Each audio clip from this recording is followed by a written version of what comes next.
जैसे मैंने बताया था कि मैं आप लोग को एक डिटेल व्लॉग दूंगी। ये हंस रही है, मुझे हंसी आ रही है। हाँ, तो मैंने जैसे बताया था कि मैं आप लोग को एक डिटेल व्लॉग दूंगी कि ऑफ्था कैसी है एज अ ब्रांच और उसके क्या क्या प्रोज एंड कॉन्स हैं। तो मेरे साथ अपकमिंग 7 ऑफ्थल्मोलॉजिस्ट हैं जो बताएंगे कि ये ऑफ्था एज अ ब्रांच कैसी है। अच्छा, हंसेंगे नहीं, सीरियस डिस्कशन। तो वो बताएंगे कि उन्हीं ने अभी तक अपनी रेजिडेंसी में क्या क्या प्रोज एंड कॉन्स देखे हैं और समझे हैं ऑफ्था में। तो ओके, तो सब बैठे हुए हैं, ये 7 लोग मेरे 7 कलीग्स। सबका मैं परिचय करा देती हूँ। Doctor Arushi, doctor Priya, doctor Nivedita, doctor Parul, doctor Riya, doctor Archana. तो आज का मुद्दा आप लोग को पता है कि हमें बताइए आप लोग कि ऑफ्था एज अ ब्रांच आप लोगों ने क्यों चूज की। बताइए बताइए। एज अ सर्जिकल फील्ड ऑफ्था जो होती है वो हमें वर्क लाइफ बैलेंस बहुत अच्छा देती है। इसमें हम ओपीडी भी देखते हैं और सर्जरी भी करते हैं, इसलिए मुझे ये फील्ड अच्छी लगी थी। ओके, प्रिया आप कुछ बताना चाहती हैं? Much better than gynae. Gynae वाले ऑफेंड मत हो प्लीज इस बात पे। हम भी ऑफेंड करेंगे। गायनी तो नहीं लेनी थी, ठीक है, मेडिसिन भी नहीं लेनी थी, पीड़िया मिली नहीं, ऑफ्था बढ़िया लगी, ऑफ्था ले ली। I agree with her. Same situation मेरे साथ भी। आप बताइए, आपके पास बहुत कुछ है बोलने को Archana. Favourite branch. Favourite branch, इसको तो श्योर ही था कि इसको ऑफ्था लेनी है। हाँ, मुझे इंटर्नशिप से श्योर था कि मुझे ऑफ्था ही लेनी है, बिकॉज ओनली मेरी इंटर्नशिप के टाइम ऐसी मेरी ब्रांच थी जिसमें मुझे एक छुट्टी मिलती संडे की, and I was so happy that at least ophthalmologist can go to shopping on Sunday. No one can go, not even gynae, medicine, surgery, no one. Surgical branch है, क्लीन ब्रांच है, back की सारी surgeries कभी खड़े नहीं करना है, no back pain, nothing. हाँ, ये तो बेस्ट पार्ट है, लेकिन कभी कभी हाँ हाँ रिजल्ट भी बहुत अच्छे थे। रिजल्ट बड़ा लंबा है, सकता है ये कौन सा है, माइक्रो सर्जरी है, तो काफी स्टीप है, फाइनेंशियली थोड़ा सा तो स्ट्रॉन्ग हाँ चाहिए बाकी ब्रांचेस से, लेकिन जब पेशेंट्स वापस आते हैं और कहते हैं कि हाँ हमारी नजर आ गई, तब पता लगता है। इसमें आउट ऑफ द 6 सेंसेस हम एक सेंस पेशेंट को दे रहे हैं, that is a very good thing. अब वो एक the fact that you are not dealing with any sort of morbidity, mortality, that's also. हाँ, तो बस ये 2 कॉन्स जो मेजोरिटी सबको लगते हैं, एक तो लर्निंग कर्व जो बहुत ज्यादा है और एक फाइनेंसेस। हाँ, तो ये 2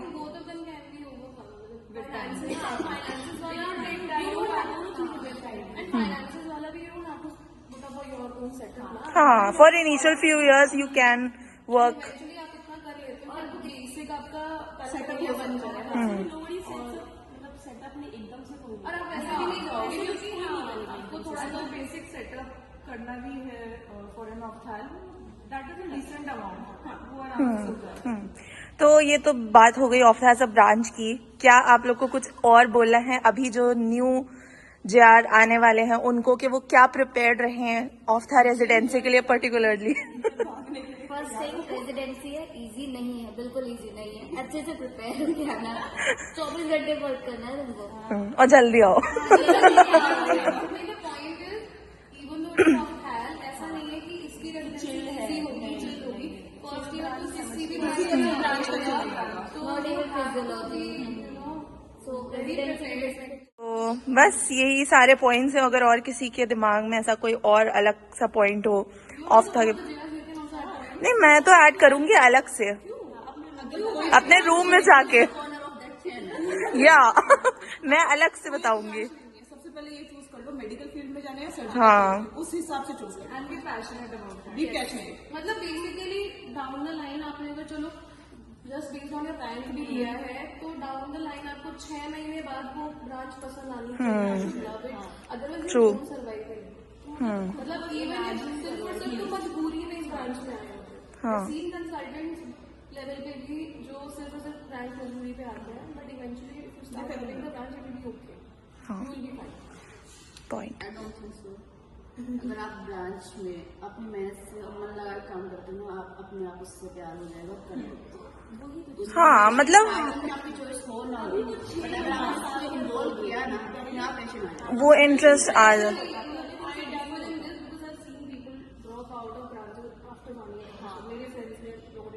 बिकॉज उन्होंने जब काम किया तो उसमें घुसे नहीं, सिर्फ काम किया कि हाँ इसमें आ गए, क्यों आ गए, जब तक तुम्हारे दिमाग में चलता नहीं गया क्यों किया, हमें नहीं करनी थी, नहीं करनी थी, तुम नहीं कर पाओगे। जिसमें तुमने एक्सेप्ट कर लिया कि हम ये करना है, एक्सेप्टेंस में जरूरी है। वो तो है। अगर मैं जो लाइन में जा रही हूँ, मैं अपना 100% दे दूँगी, मुझे पता है कि मैं जहाँ जाऊँगी मैं 100% दूंगी, मैं पूरा अपना 100% उसके बाद ही नहीं चलेगा। टाइम 6-7 महीने का पीरियड होता है, टाइम सब लोग चाहिए टाइसी, मतलब you will have time, you will have breakdown, तुमने अभी चॉइस से ब्रांच लिया ना, हाँ तब भी। ब्रेकडाउन रात अर्चना का तो ये एक्सपीरियंस है। बट ये तो है मतलब मेरा पर्सनल भी खुद का ये चीज है कि मुझे सर्जिकल ब्रांच नहीं चाहिए थी और मुझे मेडिसिनल ही चाहिए थी, but based on my rank मुझे यही ऐसी मिली क्योंकि मुझे एनेस्थीसिया नहीं लेनी थी, भले ही वो मेडिसिनल थी। बट धीमे धीमे अब जब हम सर्जरीज देखते हैं तो मेरा इंटरेस्ट आ रहा है कि हाँ यार सर्जरी भी कर सकते हैं। तो वो चीज है कि वो आपके कैसे डेवलप होता है इंटरेस्ट।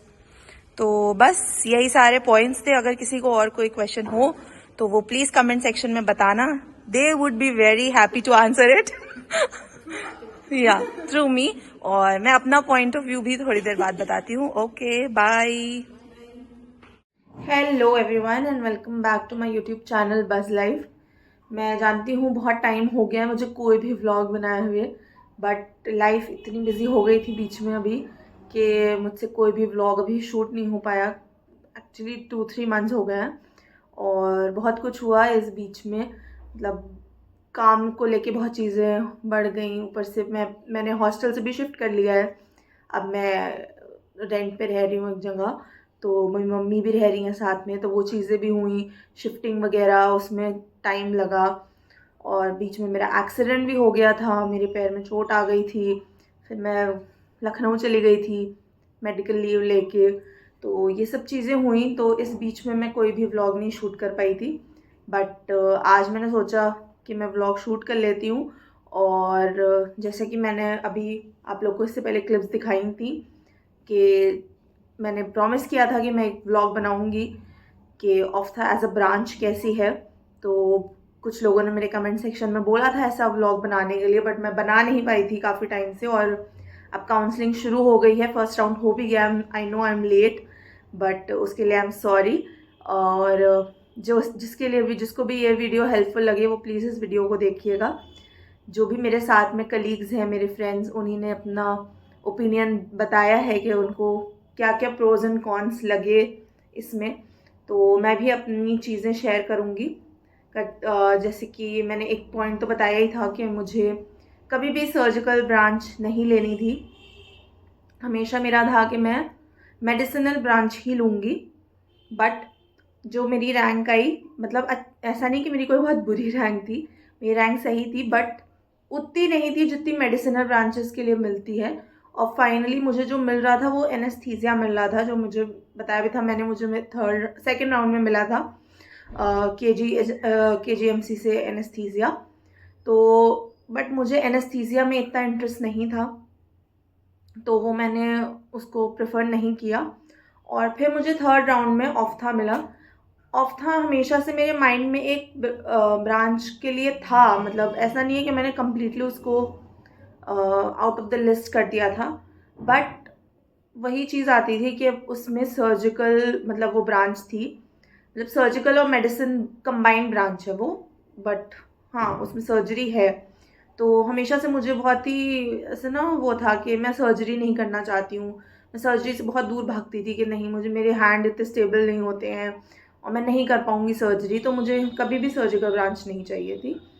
बट फिर मुझे चॉइस में यही था कि मेरे ऑफ्था मिली। तो कभी कभी तो मुझे यही लगता है, मतलब जिन लोगों ने पढ़ा होगा गोगा सर से, उनको पता है, वो बोलते रहते हैं कि you don't choose a branch, the branch chooses you. तो मुझे ऐसा लगता है कि ऑफ्था ने मुझे चूज़ किया है, तो इसलिए अब जो है वो यही है। तो जब मैंने स्टार्ट किया था तो ऑब्वियसली रेजिडेंसी टफ़ होती है, तो मेरे लिए भी काफ़ी टफ़ थी। कुछ लोग थे जिन्होंने टफ़ बनाई, तो ऐसे टफ़ थी, बट उस एज अ ब्रांच अगर मैं ऑफ्था को देखूं तो वो बहुत अच्छी है। मतलब you get time for other things in your life, obviously post residency तो हर ब्रांच के लिए सेम है। और उसके अलावा जब अब मैं धीमे धीमे सर्जिकल मतलब एक्सपोजर मिल रहा है, हमें हैंड्स ऑन मिल रहा है, तो अब मुझे ऐसा लगता है कि हाँ मतलब सर्जरी अच्छी चीज़ है, मतलब मैं कर सकती हूँ, ऐसा नहीं है कि मैं सर्जरी नहीं कर सकती हूँ। तो अब मुझे एक लाइकिंग उस चीज़ के लिए आ रही है, सर्जरी के लिए।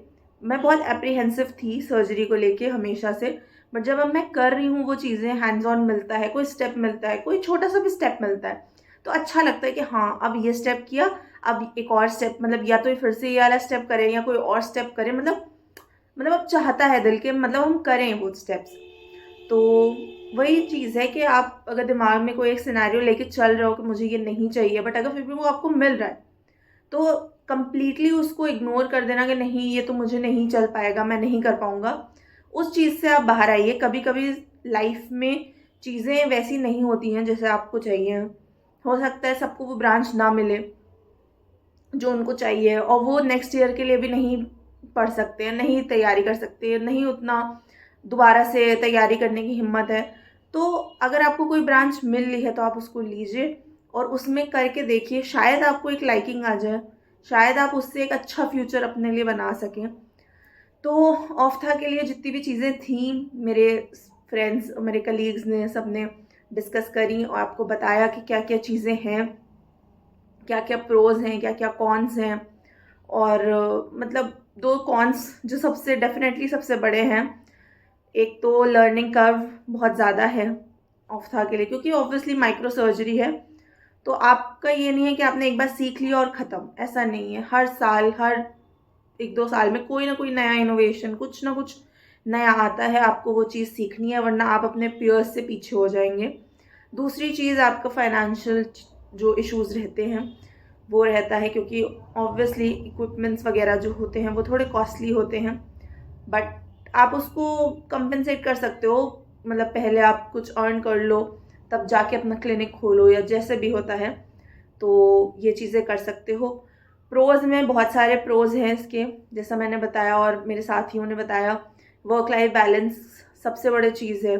इट डिपेंड्स आप कितनी सर्जरी करते हो एक दिन में। ऑब्वियसली पास्ट रेजिडेंसी पीरियड की मैं बात कर रही हूँ, रेजिडेंसी पीरियड ख़त्म होने के बाद की, उसके बाद आपके ऊपर डिपेंड करता है, जब आप एक लेवल पे आ जाते हो कंसल्टेंट लेवल पे, कि आप दिन भर में कितनी सर्जरीज करना चाहते हो, उस हिसाब से डिपेंड करता है वर्किंग आवर्स आपके पास अपनी और चीज़ों के लिए फ्री टाइम है, और आप चाहे तो उस मेडिसिनल चीज़, सर्जिकल, बोथ, आपको बोथ कंपोनेंट्स मिलते हैं ऑफ्था में। मतलब आप चाहे तो उसको मेडिसिनल तरीके से, मतलब प्योरली मेडिसिनल तो नहीं कर सकते, बिकॉज कुछ आपको आए ना आए, कैटरेक्ट सर्जरी तो आनी चाहिए, because it is the bread and butter of था, तो वो तो आनी ही चाहिए। उसके अलावा बाकी सर्जरीज के लिए आप फेलोशिप वगैरह कर सकते हैं। और जो चीज़ें हैं, मतलब हाँ, मतलब फर्दर अगर आपको कोई एक उसमें स्पेशलाइजेशन के तौर पे करना है तो आप फेलोशिप कर सकते हो, जैसे विट्रोरेटिनल सर्जरी हो गई, ग्लोकोमा हो गया, या न्यूरोऑफ्थैल हो गया, बहुत सारे होते हैं ऐसे, आप फेलोशिप्स कर सकते हो फर्दर अपनी लाइफ में। तो ये सब चीज़ें आपके लिए रहती हैं, अपॉर्चुनिटीज़ रहती हैं। और हाँ, मतलब it is a very clean branch, इतना ज़्यादा ब्लड फील्ड नहीं होता है, मतलब बहुत ही मिनिमल चीज़ें होती हैं। मतलब literally we clean the blood with the earbud during surgery, तो ऐसी चीज़ें रहती हैं। तो ये एक फैक्टर रहता है, it is a very clean and safe branch. ऐसे बहुत सारे प्रोज हैं, मतलब मैं जितने गिना सकती थी मैंने गिनाए, बट हाँ, all in all it is a very balanced branch to take. और हाँ, जिसको पसंद है उसके लिए तो और अच्छा है, जिसको नहीं पसंद है वो, अगर उसको मिल रही है तो मे बी मेरी तरह से जिसको मिल गई है वो आगे चल के उसको अच्छी लग सकती है वो ब्रांच, तो ऐसा हो सकता है। और ज़रूरी नहीं है कि अगर आपको कोई सब्जेक्ट अच्छा लगता है तो वही ब्रांच आपको अच्छी लगेगी, it is not the same. हो सकता है आपको एक सब्जेक्ट अच्छा लग रहा है, लेकिन जब आप उस ब्रांच में जाते हो ना, तो आप उस ब्रांच की बहुत सारे डिफरेंट एस्पेक्ट्स होते हैं जो आपको पता चलते हैं when you enter the branch. बाहर से देखने में और अंदर उसमें जाके देखने में बहुत फ़र्क होता है। तो ऐसा नहीं है कि मुझे अगर मेडिसिन एज अ सब्जेक्ट अच्छा लग रहा है तो मैं मेडिसिन ही एज अ ब्रांच लूँ तो मुझे पसंद आएगी, नहीं। हो सकता है मेडिसिन एज अ ब्रांच लेने के बाद मुझे ना अच्छी लगे, बट वही चीज़ है, जब तक आप देखोगे नहीं, करोगे नहीं, तो आपको समझ में नहीं आएगा। तो ऑफ्था के साथ भी ऐसा ही है। और बस इतनी ही सारी चीज़ें थी। अगर आपको कोई क्वेरी है, कुछ है, तो मैंने पहले भी कहा है आप कमेंट सेक्शन में पूछ सकते हैं, मैं बताऊंगी उसके बारे में। और काउंसलिंग का पीरियड तो बहुत ही, मतलब एक एग्ज़ाम का पीरियड तो टफ़ होता ही है, बट आई फील कि काउंसलिंग का पीरियड भी उतना ही इक्वली टफ़ और डिफ़िकल्ट होता है, क्योंकि आपको नहीं पता कि आपको क्या मिलेगा, कहाँ जाओगे, तो वो चीज़ रहती है। और बहुत सारे फैक्टर्स रहते हैं जब आप काउंसलिंग चॉइस फिलिंग करते हो, तो घर के पास है, दूर है, कैसा इंस्टीट्यूट है, टॉक्सिसिटी कितनी है। और बस मैं तो यही कहूँगी जो भी लोग अब शुरू करने वाले हैं रेजिडेंसी के, बी टफ, क्योंकि रेजिडेंसी इज़ टफ। यहाँ पे हर कोई आपको अच्छा नहीं मिलेगा, हर कोई आपका फ्रेंड नहीं बन सकता है। तो अपने आप को थोड़ा स्ट्रॉन्ग करके ही आइएगा, क्योंकि ऑब्वियसली दुनिया में बहुत तरह के लोग होते हैं, तो आपको किसके साथ डील करना पड़े यू डोंट नो। और इनिशियली कुछ टाइम तो आपको लोगों को जज करने में लग जाएगा। पहले आइए, लोगों को समझिए, तब अपनी ओपिनियन बनाइए, तब उनके साथ कैसे डील करना है जानिए। और बहुत काम होता है फर्स्ट ईयर में, तो बहुत ज़्यादा ही काम होता है। और कभी कभी तो ऐसा भी लगता है कि आप, मतलब थोड़ा क्लरिकल वर्क भी लगने लगता है, बट वो सबको करना पड़ता है, तो करना पड़ता है। और बट हाँ, जैसे जैसे हैंड्स ऑन और जैसे जैसे आपका पेशेंट इंटरेक्शन होता है तो आपको अच्छा लगता है। तो ये सब चीज़ें रहती हैं, बट हाँ, इनिशियल कुछ टाइम तो टफ रहता है। अपने खाने पीने का ज़रूर से ध्यान दें। और जैसा कि मेरे एक थे प्रोफेसर, उन्होंने बताया था कि 2 लोगों को सबसे ज़्यादा टीबी होता है, 2 फील्ड्स के लोगों को एक्चुअली जो होता है टीबी, सीडी से भी पहले जिनको होता है, एक होते हैं डेंटिस्ट, एक होते हैं ऑफ्थेल्मोलॉजिस्ट, क्योंकि दोनों का ही बहुत face to face close contact जाता है।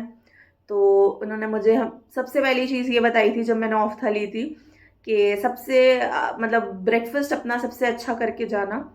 तो मेरा भी यही वो रहेगा ओपिनियन आप लोग के लिए, एडवाइस कि ब्रेकफास्ट हमेशा अच्छे से करके जाओ, क्योंकि पूरे दिन आपको नहीं पता कि आपको कब टाइम मिलेगा खाने के लिए। तो एटलीस्ट अगर आप ब्रेकफास्ट करके जा रहे हो तो आपको वो एनर्जी और वो इम्यूनिटी आपकी बिल्ड होती रहेगी, क्योंकि खाने पीने का कुछ पता नहीं रहता है। तो एटलीस्ट ब्रेकफास्ट अपना हेल्दी करके जाओ। और बस टाइम तो बहुत जल्दी पास हो जाता है। मेरा 1 साल पास होने वाला है, तो पता नहीं चलता है कब ऐसे टाइम पास हो गया। और it makes you strong, residency definitely makes you strong and it shapes you. तो ये चीज़ रहती है। बस इतना ही था मुझे बताने के लिए। अगर आप लोग को और भी इसके अलावा कोई क्वेश्चंस हों तो प्लीज़ कमेंट सेक्शन में बता दीजिएगा, मैं उसका आंसर ज़रूर करूँगी। और फिर मिलती हूँ मैं जल्द ही, अब मिलूँगी मैं नेक्स्ट व्लॉग के साथ। तब तक के लिए बाय।